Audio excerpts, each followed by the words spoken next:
Chamber Luncheon Series. Today we're pleased to have with us the Honourable Goodale, Member of Parliament for the Regina area constituency of Wascana and Deputy Leader of the Liberal Party of Canada. Raised on a family farm near Wilcox, Saskatchewan, and educated at both the University of Regina and the University of Saskatchewan. Goodale has practiced and experience in business, agriculture, law, broadcasting, as well as provincial and federal politics. He was first elected to Parliament in Canada in 1974 at the age of 24, representing the sprawling rural constituency of Assiniboine.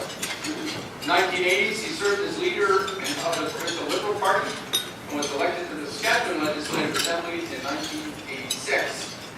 Mr. Goodale returned to the House of Commons in 1993 as MP for Wascana and has been re-elected since that time.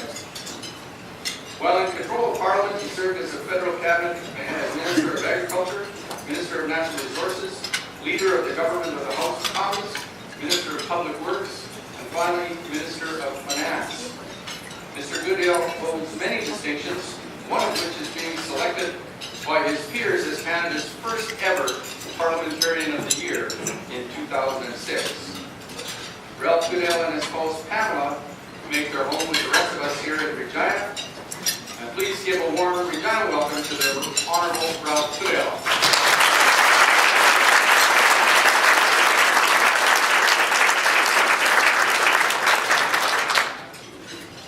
Well, Mr. Chairman, thank you very much, and thank you. Congratulations on your rise to the leadership of the Chamber here in Regina. Members of the Regina and District Chambers of Commerce, ladies and gentlemen, good afternoon. Thank you very much for coming, Your Worship. Thank you for being here. It's a great pleasure to have this opportunity, which the Chamber generously provides just about every year to come and talk about the Canadian economy. And I want to thank you very much for that privilege. And thank you to TD for very generously sponsoring this afternoon's luncheon. As I begin, let me just apologize in advance for what may be a rather abrupt departure at the end of the luncheon. I have, sadly, two funerals to attend this afternoon, two close family acquaintances, so please understand when I rush away rather quickly after the lunch. I also want to take a moment just to say a word about the late Jim Flaherty, Minister of Finance, who succeeded me in 2006 and who served in that role until just about a month ago. The news of his sudden death last Thursday came as a profound shock on Parliament Hill.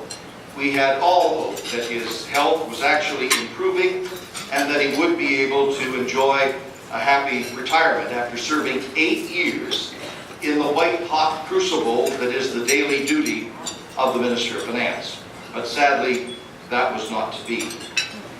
While we were most often on opposite sides of the policy debates and met each other most frequently as adversaries on the floor of the House of Commons, I am among those who admired Mr. Flaherty's hard work and his longevity. He served very well in the toughest post in the cabinet for a very long time. In grappling with tough issues, Jim was a hard-nosed fiscal conservative, but also a pragmatic one. He could pivot flexibly onto a brand new course when he had to. Everyone remembers that Keynesian left turn that he took in response to the 2008 recession. And of course, most recently, he was quite prepared and publicly to challenge his own party on the issue of income splitting. A great many people saw such candor and moderation as quite refreshing. Also highly respected was his genuine commitment to make life better for people living with disabilities. Several of his budgets included specific initiatives for disabled Canadians, and he deserves full credit for that. A tangible demonstration of the humanity that motivated him. Jim was Irish to the core, with an endless supply of green ties, a frequent grin, and unfailing Irish wit and humor that he used to great effect. To engage people, to get them laughing with him, never at him, always with him, and to file off some of the rough edges of tough situations. He was taken far too soon, and our thoughts and prayers are certainly with his wife Christine and their triplet sons, who were his constant inspiration. Now, turning to this luncheon, I've entitled my talk today, "The Imperative of Economic Growth," because I believe we need to make Canada's growth our number one economic and fiscal priority. Sustained and sustainable economic growth has been decidedly missing from most of Canada since the 2008 recession. Growth is the ingredient we need more than anything else to lift the portions of the middle class and all those who are working so hard just to get to the middle class. And growth will be a key factor, an indispensable factor, in any government's plan to balance the federal books on a secure foundation and to keep them balanced for any length of time. The Bank of Canada, under both the previous governor and the current governor, have been delivering a pro-growth message. It was also the core conclusion that came out of the meetings of the International Monetary Fund last week in Washington. During Mr. Harper's years, Canadian economic growth annually has averaged just barely 1.5%. That's actually the weakest growth rate of any Prime Minister since the 1930s in the days of R.V. Bennett. Mr. Harper takes some comfort in saying that this sluggish growth is still better than other G7 countries. But that's sort of like comparing yourself to the worst of the worst, because most of those countries were in the epicenter of the recession. So naturally their growth numbers were pretty bad. And it's no great credit to say that you're just ahead of that lot. The recession ended 5 years ago. But nationally, growth remains slow. Thank goodness for the resource developments of Saskatchewan and Alberta, or Canada's national growth rate overall might well have been pretty close to zero. Looking forward, the OECD is projecting that 138 other countries will grow faster this year than will Canada, including Australia, New Zealand, Sweden, Norway, and our two NAFTA partners, Mexico and the United States. And according to the IMF, within the G7, both the United States and the UK will actually outgrow Canada in 2014. So we are not at the top of the pack. All of which is to say we have to do better. And let me repeat the two reasons why we have to do better. One is Canada's fiscal integrity. In 2015, just before the next election, the government will undoubtedly proclaim a balanced budget. And the difference between the red ink and the black ink in that budget will hinge on four things. One is the selling off of certain federal assets, which will produce one-time flows of some extra cash. And they're selling things from the diplomatic residences in Europe to the PFRA tree farm at Indian Head. Next, there will be the postponement of several major military procurements, like, for example, the F-35 fighter jets. Thirdly, there will be the back-end loading of the government's new Building Canada Infrastructure Fund, which will effectively delay about 75% of any new investments from that fund until after the year 2019. And fourthly, there will be excessively high revenues coming from employment insurance payroll taxes for an extra $5 billion more than what is actually required to pay the benefits. So by those four devices, the selling off of assets, the delaying of military procurement, the delaying of infrastructure investments, and excessively high EI premiums, by those devices, one-time devices, the surplus will be proclaimed in 2015. And the figures won't get audited until the fall of 2016, so nobody will be able to immediately argue the arithmetic. I would prefer to see the books balanced on the basis of sustained and sustainable economic growth, building Canada's fiscal security on a more durable foundation, rather than these one-off transactions. So that's the number one reason to have a growth agenda, to secure Canada's fiscal integrity. The second reason for a vigorous growth agenda is to build greater prosperity for the middle class. Middle incomes have been far too flat for far too long, but at the same time, living costs and household debts have ballooned. The typical Canadian family today is carrying $1.65 in debt for every $1 of disposable income. According to the CIBC, the average 35-year-old today is putting aside less than half of what their parents did at the same age. More than 3/4 of those working in the private sector have no access to a company-sponsored pension plan and no real prospect of getting one. In a BMO study, 2/3 of middle-class parents worry that they may not be able to afford post-secondary education for their children. For young Canadians, there are actually 220,000 fewer jobs in Canada today than before the recession. In more than 40% of the empty nester households, their adult children have actually moved back home. And for the first time ever, a majority of parents worry that their kids may not be able to do as well in life as they did. Expectations are deflating a bit. The government would deny it, I'm sure, but this middle-class angst is very real in a great many families across the country. All you have to do is listen to it. So what can be done to drive more growth, a stronger fiscal situation, and better middle-class outcomes? Some of the inputs can and will come from offshore, from our exports, selling Canadian goods and services around the world. That's why Justin Trudeau has been very clear in supporting well-negotiated trade agreements for Canada. That's crucial for Saskatchewan, and jobs in competitive exporting sectors pay 50% higher wages than industries that are not as trade intensive. But Canada has a lot of work to do to develop and service new markets. Month by month, we are running far more trade deficits than trade surpluses, and we need to reverse that chronic pattern.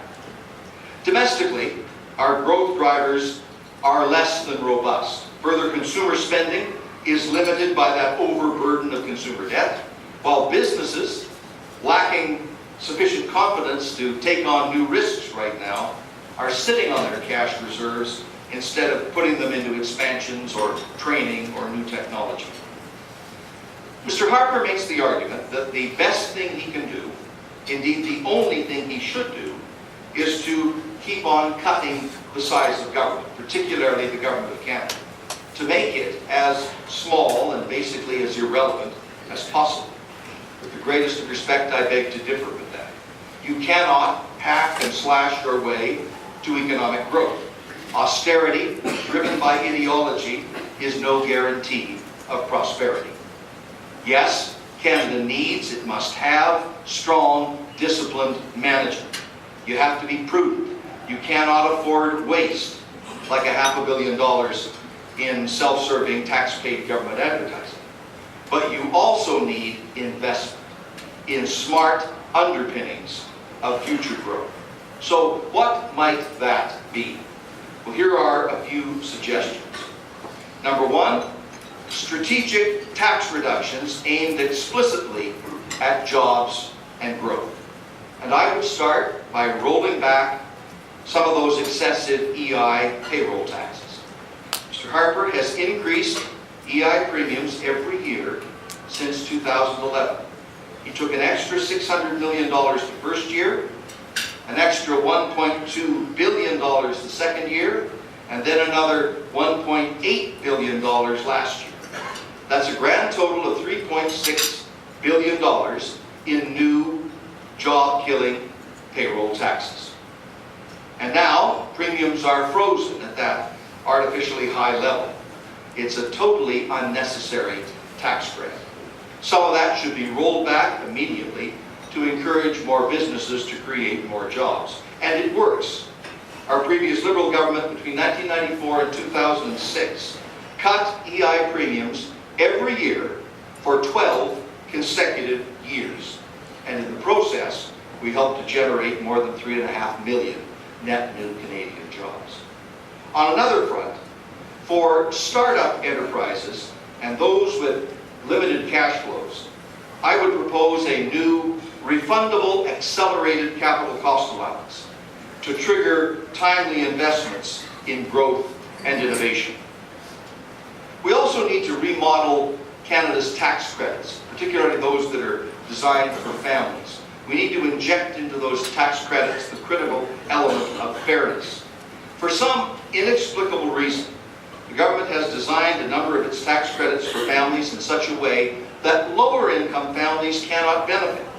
To qualify for those credits, the ones, for example, to help your kids get into sports programs or arts programs, you have to have an income at or above a certain level. Now that's odd. Why are kids from a higher income family more deserving of these arts and sports programs than children from a lower income family? It seems rather perverse and it should be fixed. The cost of doing so is relatively modest, and the result would be increased spending power among lower income Canadians. Thirdly, I think we need more immediate investment in community infrastructure. And I know this is a leading priority for provincial governments and for municipalities like the City of Regina, as well as organizations like SUMA and the Canadian Chamber of Commerce. And I agree with that completely. And so, incidentally, does the Department of Finance federally. The department's own internal analysis shows that investing in public infrastructure is the single most cost-effective way for the Government of Canada to drive jobs and growth. But as of April the 1st, a couple of weeks ago, the beginning of the new fiscal year, Mr. Harper has cut back on the biggest federal infrastructure investment fund, that is the Building Canada Fund, and not just by a little bit, he's cut it by 87%. The Building Canada Fund, that has been supporting community infrastructure projects across Canada for the last number of years, has been investing at the rate of $1.6 billion every year. But this year, and into the future, that figure drops from 1.6 billion, it drops like a stone, down to just 210 million for the entire country. The BCF won't get replenished back up to its level from last year until sometime after 2019. So close to 75% of all of its projected funding is postponed for 5 years. And that will leave a big hole in federal support for municipal projects. Plus, the accessibility rules remain rather unclear and unhelpful. Instead of cutting Build Canada and throwing administrative hurdles in the way, I believe the federal government should be accelerating infrastructure investments, helping to drive growth, and helping to meet the needs of growth, as Premier Wall has said, while also converting the temporary advantage of low interest rates into long-term capital assets to underpin future prosperity. Number 4, innovation and science. To catch up on international competitiveness and productivity, Canada must move itself up the curve on science, research, development, and innovation. We need to nurture the search for the best new ideas and put them to work commercially. That takes strong partnerships among scientists, governments, and businesses to advance applied research.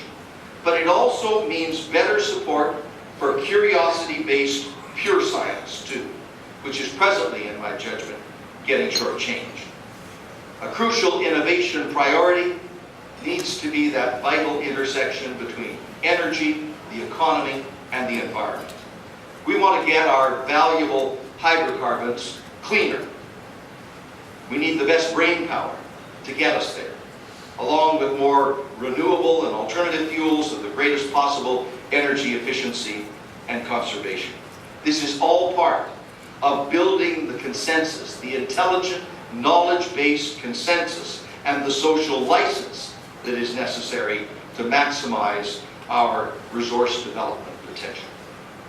And number 5, higher education and skills. Better access to all forms of post-secondary education is vital to our future. Access to universities, colleges, technical schools, apprenticeships, on-the-job training, the whole gamut. Higher learning and skills are the key to more successful living. They are also key to a more prosperous, competitive, and productive economy.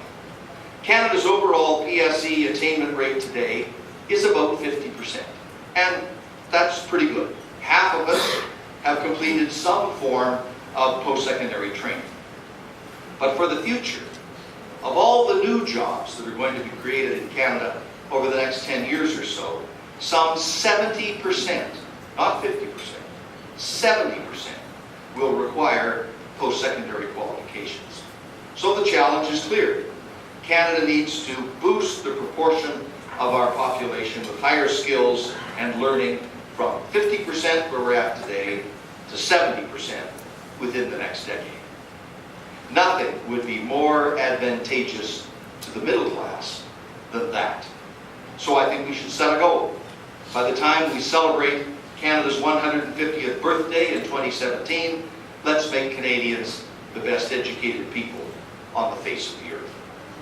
So a stronger global effort at trade and marketing, taxes that foster growth and fairness, world-class infrastructure, the best science and innovation, and higher education. These are among the core building blocks for growth that Justin Trudeau is preparing. With one final thing, and that's attitude. His message for Canada is about being consistently hopeful, ambitious, and optimistic. Striving for excellence, not settling for mediocrity. Politics should not be some sour competition among unhappy people about who can make you angry. It should be about something far better than that. Not about wedges or silly attack ads or telling you what to vote against. It should be about ideas and what to vote for and the greater country that we can rally together to build for our children. And that positive attitude, I think, is likely to be Justin's greatest advantage. Thank you very much.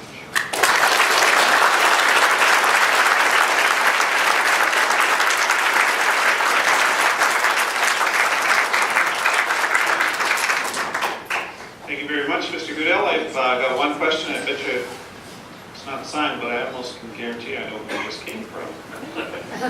I would like to know what the party's position on Statistics Canada is in general. By this I mean the independence of the agency and funding for data collection. In particular, will the Liberal Party reinstate the mandatory long-form census? The short answer to that question is yes. We will try to correct the errors we think that have been made in Statistics Canada over the course of the last several years. It used to be one of the top 2 or 3 data collecting and data analyzing agencies in the world. And unfortunately, because of the methodological changes within Stats Canada, the loss of the chief statistician, near Shake a few years ago, the elimination of the long-form census, the reliability of the data has become highly suspect, and the analytical capacity of Stats Canada has been reduced. You may have seen a bit of a controversy a few months ago when the latest data was released from the 2011 census, and they had lost Davin, the entire town of Davin, just southeast of Regina. Now, Davin is small. It has about 49 people, but they believe very strongly in their community. And when the numbers that came out said they didn't exist, they got rather angry about that. we were able to persuade Stats Canada that this is one of the consequences of the downgrading of the agency, and they needed to make a correction. They're in the process of doing that now. So Davin will come back on the books officially. But it's not just a sort of a hypothetical problem. It meant that all of the revenue flows that were coming to the community from the provincial government for various programs and services, recreation facilities and so on, were eliminated because their population number had gone from 49 to 0. Maybe in the big scheme of things, that sounds like a small change, but to Davin, it was a big deal. And it's a product of this unfortunate downgrading, a small example of what happens when you downgrade your ability to collect and analyze data and get the numbers right. So many people rely on the accuracy of that information. So yes, indeed, we will reinstate the long-form census. That'll make some people very happy that love that kind of information. I won't look anywhere because you'll know what we're looking at. Mr. Goodale, I don't have any other questions, but I do want to thank you for all that you do for this city, for this province, and for this country.